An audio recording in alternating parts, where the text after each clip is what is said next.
Deux camionnettes chargées de nourriture et de médicaments ont quitté le Brésil samedi matin et franchi la frontière avec le pays, mais elles n'ont pas vraiment pénétré au Venezuela. Les camions ont dû s'arrêter ici, juste devant les drapeaux qui marquent la frontière entre les deux pays, à quelques centaines de mètres du poste de frontière vénézuélien. Nous voulons entrer de manière pacifique. Nous ne voulons pas de violence, ni d'effusion de sang. Nous demandons à l'armée vénézuélienne de nous aider et de laisser passer l'aide humanitaire. Ils ne peuvent pas continuer à défendre ce gouvernement qui est indéfendable.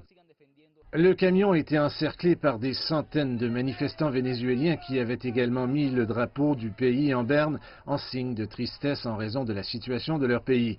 Au cours de la journée, seules quelques ambulances ont été autorisées à se rendre du Venezuela au Brésil, transportant des blessés lors des affrontements entre manifestants et forces de sécurité du côté vénézuélien. La frontière entre le Brésil et le Venezuela est restée fermée pendant toute la journée de samedi, mais il y avait toujours un flux constant de personnes traversant entre les deux pays en empruntant ces chemins dans les collines autour du poste frontière officiel. Certains empruntent ces chemins clandestins pour apporter des vivres à des amis et des parents au Venezuela. Mais l'essentiel du trafic provient de personnes qui tentent de quitter le pays. Nous voulons la liberté. Il n'y a même pas de nourriture au Venezuela. Et j'ai avec moi mon fils de 12 ans. Je suis sûre que cela va changer. Je peux le garantir. Le gouvernement vénézuélien ne durera pas longtemps. Je ne veux pas retourner au Venezuela. J'ai tout quitté. Ma maison, ma famille. C'est dur et douloureux. Mais je ne dois pas penser à ce que j'ai laissé derrière moi, mais à ce que je peux avoir à l'avenir en utilisant mes compétences.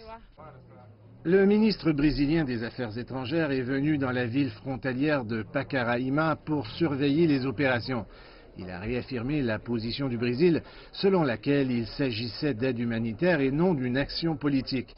Mais il a dit espérer que davantage de pays se joindront à l'effort visant à confirmer Juan Guaidó à la présidence du Venezuela. Le chargé d'affaires de l'ambassade américaine au Brésil, qui est actuellement le plus haut diplomate américain dans le pays, a déclaré que, malgré l'opposition de Maduro, la frontière serait bientôt ouverte. Nous espérons que la pensée rationnelle prévaudra et qu'il y aura une opportunité d'ouvrir la frontière, qu'il l'ouvrira et que ces articles importants pour les personnes qui ont faim atteindront réellement ceux qui ont besoin de cette aide. À la fin de la journée, des manifestants ont attaqué les installations vénézuéliennes et les forces de sécurité avec des cocktails Molotov et des pierres.